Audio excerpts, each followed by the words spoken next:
So today I thought I would do another tag video. This is a tag called Spring is in the Air. Let's try and get to this tag before spring is over. So it's a tag originally by Daniela over at Uncommon Reader and also Renee at Beyond Books, who I'll link below. Now I was tagged in this by the wonderful Philip Hoare, whose video I will also tag in the description box. So we've got 9 prompts all around the idea of spring. The first one being spring chicks. So for spring chicks, a book that makes you feel warm and fuzzy. So for being made to feel warm and fuzzy, I'm going to go with one of my all-time favourite authors. That's Tove Jansson, who wrote the Moomin Land series of books. I haven't, by any stretch of the imagination, read all of these books yet. I am working through them. Also her adult fiction as well. So I am a late starter with the Moomin Land books, but every time I pick them up, the characters, the settings, the world that is created, it's just gentle and slow and absolutely gorgeous. So hopefully over the next few years I will get to read all of these books. I love the illustrations. I've got books of the comic strips as well. So if I want to feel warm and fuzzy, I go back to Moomin Land and I cross the bridge and meet the Moomins again. It's just such a beautiful series of books. 2 is April Showers, a book or a series of books that's set close to water or on the water. I'm going to stay with Tove Jansson again. Now, the first books I ever read of Tove's were actually a winter book and a summer book. The summer book I've absolutely misplaced somewhere. I don't know. I think I might have to rebuy it. But these are sort of autobiographical, shorter snippets of her life on this remote island where she lived with her grandma and her sculptor father and her mother, and it's just anecdotes from her time growing up there, and it is the most beautiful prose. If you've never read any of her adult fiction then and you love beautiful prose, then it's an absolute no-brainer. Just pick up some of these books. They are glorious. So the island where she lived with her family was remote and tiny and surrounded by beaches all the way round, never more than 2 steps away from water, and just glorious. So Tove Jansson's adult fiction is wonderful. The last novel I read was last December. This is The True Deceiver, and this is a fantastic story about a woman who has got a disabled special needs brother who she's trying to look after, and she kind of gets herself embroiled with an older lady in the village who's quite wealthy and well-to-do. She is a writer that writes children's books about rabbits. She lives in a house that looks like a rabbit, and this woman who kind of gets herself entwined in the old lady's life, it's very much that feeling of hunter and prey, the rabbit and the wild wolf, and you're never quite sure who is deceiving who. But that village is near water, it's near a lake which is all frozen over. This is set in a very snowed over land of winter, which is why I read it in December.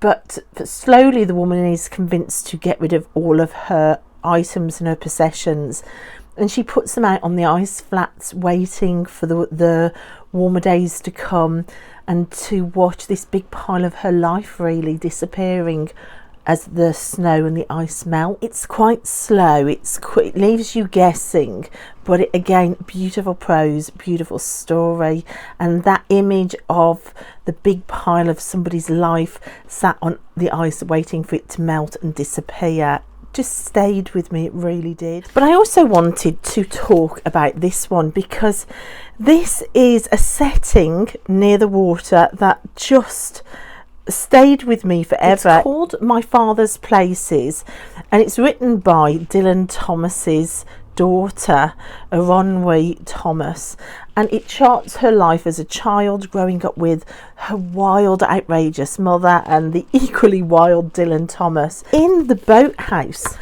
So this incredible house on stilts on the Welsh coastline, somewhere where I am desperate to visit, because I've said before on this channel that settings really do stay with me, and this setting of the boathouse where the family lived for quite a while, it just really stayed with me. And I know that you can visit this now, and you can see it's up on stilts overlooking the estuary with the ocean coming in and out, and oh my gosh, I loved this so much. I got this book originally from the library and loved it so much that I ordered it. I ordered it myself because I was just blown away by it. And it was the setting of the boathouse that really got in to me, so I couldn't do that prompt without talking about the boathouse. So prompt number 3 is spring break. Talk about a time when you took a break from your reading. Oh my goodness me, I could talk about this for hours and I'll try not to, but I have always viewed myself as a reader, and it's only coming back to reading in my mid-50s now that I look back on my life and think I was possibly not a reader for most of my life. As a child, I always had my nose in a book, grew up reading, absolutely loved it. But as soon as I got embroiled in relationships, I lived for 10 years with one man, then I was with my husband then for 12 years. Each of those men systematically took away all my time, all my space, all my possessions, all my money. I think my picker was broken, and there was no time for reading. There was no money for reading. There was no space for even a shelf for books for me. I had a tendency to pick the same guy. Motherhood and special needs parenting as well, with no energy left for reading, and then a 5-year divorce. So we're looking at getting on for 30 years in that, where I felt like a ping pong ball being batted around by other people's will. Definitely no time, no space, no money for anything that I wanted to do. So reading has been gone for me for nearly 3 decades. This is why I will talk about my reading now with so much enthusiasm, because for me, reading feels like freedom, and I am so pleased to be here on BookTube, surrounded by books, doing literature study. It has been long waited for. So prompt number 4 is Swallow's Homecoming, a book or an author that you always return to for comfort. So for this, I'm going to go with Leigh Bardugo. I love Leigh Bardugo's books, and the first 2 books I ever read of Leigh Bardugo, long before anybody was talking about her, all these books, long before I even knew about Shadow and Bone, were the books The Six of Crows and Crooked Kingdom, which I just randomly picked up one day because of the fascination with crows. And to say I was blown away is an absolute understatement. Gang of characters and the found family trope in these 2 books, and the plot and the ice castle heist, it's just stunning. I don't think I've ever fallen in love with a group of characters quite as much as the characters in these 2 books. If you've read them and you love them, you'll know, and I would do anything to go back and reread these for the first time. It kind of felt a bit like that when my daughter got old enough to read them, and they were some of the first books that I handed her to read, and a few years on she is still equally as obsessed by the characters. Every birthday and Christmas there are still Ketterdam gifts and Six of Crows merchandise on her Christmas list requested every year. And we both reread these together as well. When I reread it for the second time, I then added in all the Shadow and Bone books as well, which I liked, but I loved these two. So this is what I would return to for comfort reading for sure. I would also return to the Lord of the Rings as well, my Tolkien books. But to be honest, I return to the Tolkien books and Lord of the Rings books via the films, and we've watched the films hundreds of times. So I would reread these, but I would watch Lord of the Rings. So prompt number 5 is Blooms. So a book that starts slow but blossomed into one of your favourites. So I'm going to go for a read from last month for this, and I'm going to talk about Ali Smith's book Spring, which is one of a quartet of books. I haven't read any of the others. In fact, this is the first Ali Smith that I've ever read. When it started off, her sort of experimental use of language at the start of the book, I thought, what am I reading here? She really did play with the actual language itself. And it did start off quite slow, very different to all the other stuff I've been reading, very different to fantasy, very different to the classics I've been reading. And it did kind of pull me up short, and I thought, oh, am I going to like this? And I felt a little bit like that all the way through, but this is a slow drip of ideas, and a lot of this story revolves around borders and boundaries, and it just crept in really slowly. By the time I finished, I really liked it, but then it carried on percolating after I'd finished the book. I kept thinking of the way the themes kind of played out in the book, and that the subtle uses of language and what that meant. And it was a book that carried on percolating for an entire week after I put the book down. I just couldn't stop thinking about it. And 7 days after I'd actually finished reading this book, I loved it. It'd gone from, yeah, I really liked that, to I really loved that book. So it did start off slow. It did start off with me questioning, am I going to like this author? I'm not sure. To yeah, I like it, to wow, that was fantastic. So I'm really looking forward to when we hit summer, trying to find the summer book to read, and I'm going to try and read this quartet as we hit the seasons to match. So Ali Smith Spring, that's my blossoming book. Prompt number 6 is Eggs in a Basket. So 3 eggs or 3 books that are on your current TBR. So I've just grabbed off my Victorian literature because I'm doing my self-study in literature, really focusing on the Victorians. I'm reading Dickens at the moment. So far this year I've read David Copperfield, 5-star, loved. Last month I read Bleak House, 5-star, loved it. This month I'm going to read A Tale of Two Cities. So I think this is slightly different to Dickens's rest of his work. From what I've heard, I think this is set in a historical context for Dickens. So it will be interesting. I've loved what I've read so far. So I've got high expectations now because my Dickens reading this year has literally blown my socks off. So I'm really looking forward to this one. Also Anne Bronte. I've never read any Anne Bronte. I love Charlotte Bronte. I love Emily Bronte. I'll be talking about those in a minute. But I've not read any of Anne's works. The Tenant of Wildfell Hall, I kind of know the premise. I know it's based around a woman leaving a terrible marriage. It's going to be really interesting with my history. It's one of the areas of focus, like marriages, good marriages, bad marriages, independent women in the Victorian era, that I'm focusing on for my Victorian studies. I like those topics. I like women that kind of break the mould. So this is a book that will really fit for that for me. Really looking forward to this one so much. And then I've got a Thomas Hardy to read, far from the madding crowd.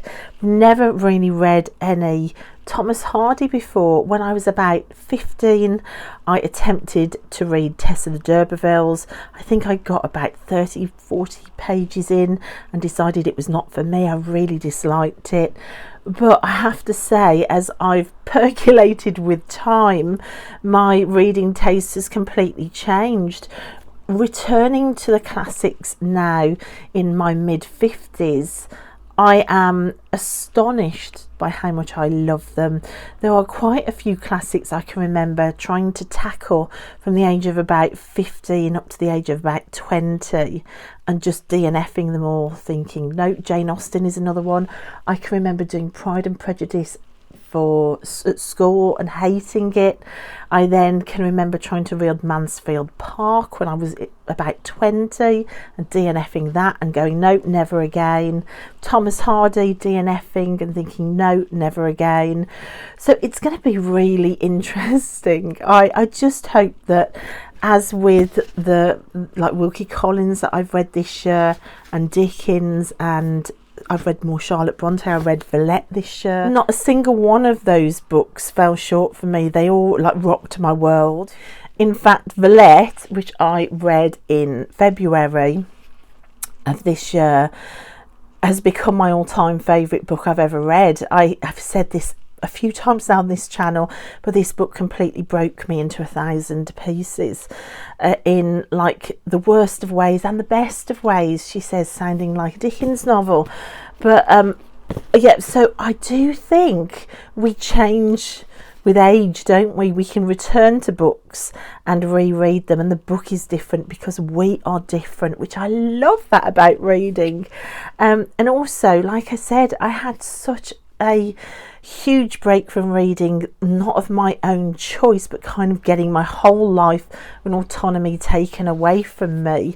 The chance to revisit classics whose titles and authors are like household names, and I've grown up hearing these names and hearing about these books but never knowing what the contents are.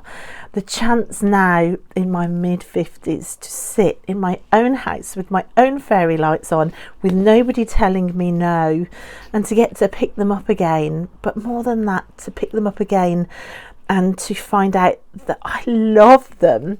My gosh, life does not get any better than that. So can you tell I'm looking forward to reading these? So those were my amazing eggs in a basket.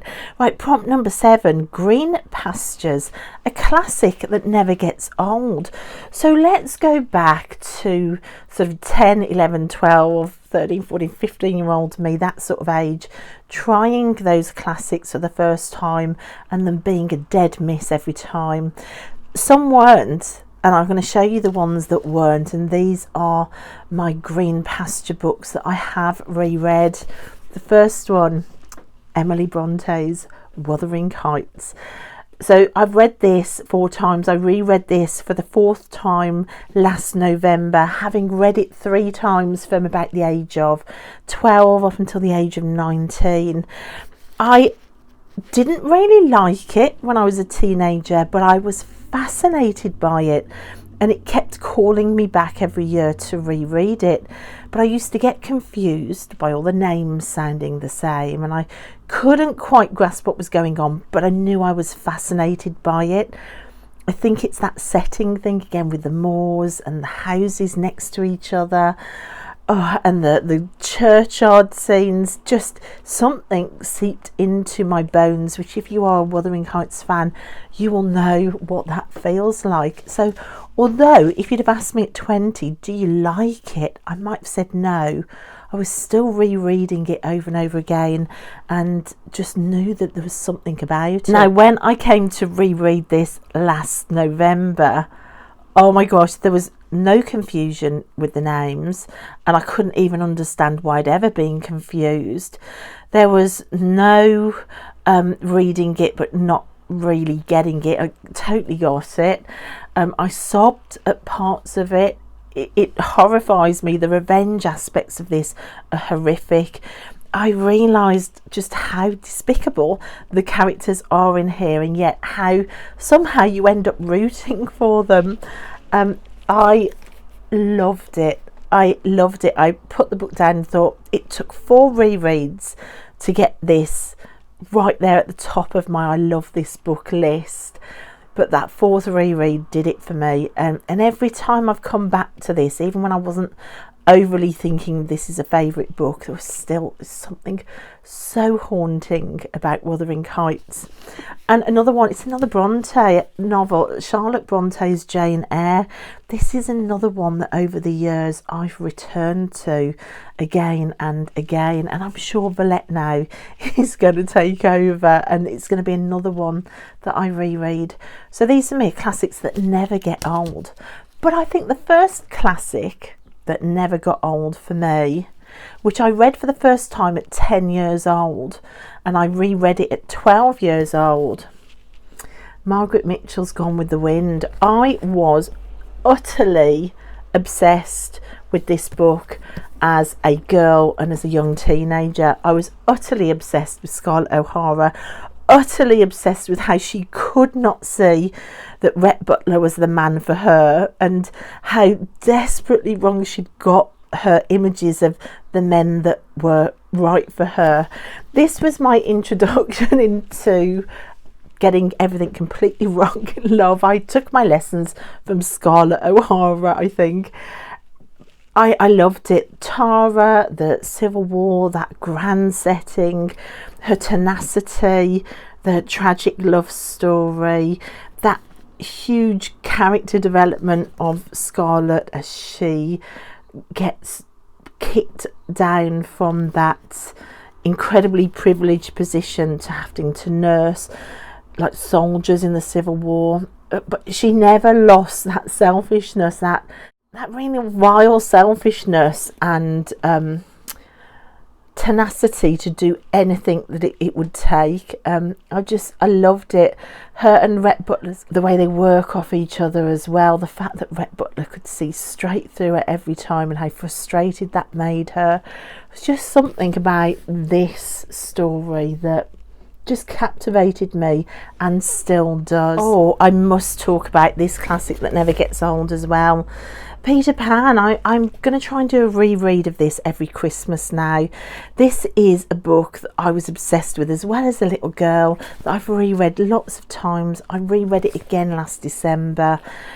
Themes of motherhood and again selfishness, but this time the natural and correct selfishness of children, about themes of growing up and responsibilities, or seeing magic in the everyday and not letting that go. Themes that I just love. It's kind of a bit heartbreaking at times, but it's also just so magically wonderful. So Peter Pan as well is a classic for me that just won't ever get old. And then prompt number 8 is Pollen, a book or an author that you are allergic to. God, this is a dangerous prompt, isn't it? Now, don't come for me on this one, because I haven't totally given up on this author yet, but I'm going to go with Zadie Smith. Now, about 15 years ago when I was in a book club, I read, is it Northwest by Zadie Smith, and I disliked that book so much. There was nothing endearing in it. There was no character I liked. There was just nothing about the book that I liked.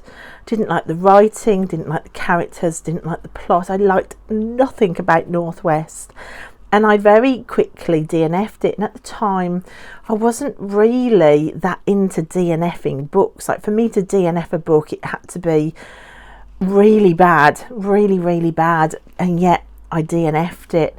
And whenever anybody mentions Zadie Smith now, I think, oh, I just think back to that awful reading experience.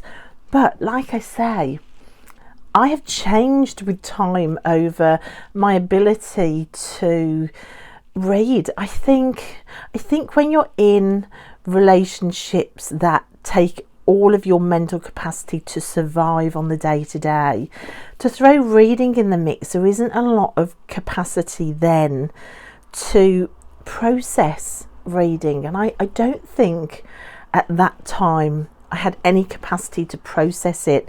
So when I found some more Zadie Smith in my charity shop for 50p a book, I bought them. So I've got Swing Time and I've got White Teeth. Now if you've read these, let me know. As a Zadie Smith possible don't like her at all person, which of these should I start with? Should I start with White Teeth or Swing Time? Because I am going to give Zadie Smith another chance and see if I like the book. So at the moment I'm allergic, but it might just have been me. It might not be you, it might be me. And then prompt number 9 is Equinox. 2 books on your shelves that are equal length. I've spent ages looking and I can't find anything, so I am going to skip this one, and I'm just going to say thank you so much to Daniela and to Renee and also to Philip for the tag and for tagging me. I am going to try and tag some people. I'm not very good at tagging people because I'm so brand new to BookTube. So take this as your tag. If you're watching this and you want to do this tag while it's still spring, then do join in. So that's my Spring is in the Air tag. I hope you enjoyed watching, and I'll see you next time. Bye.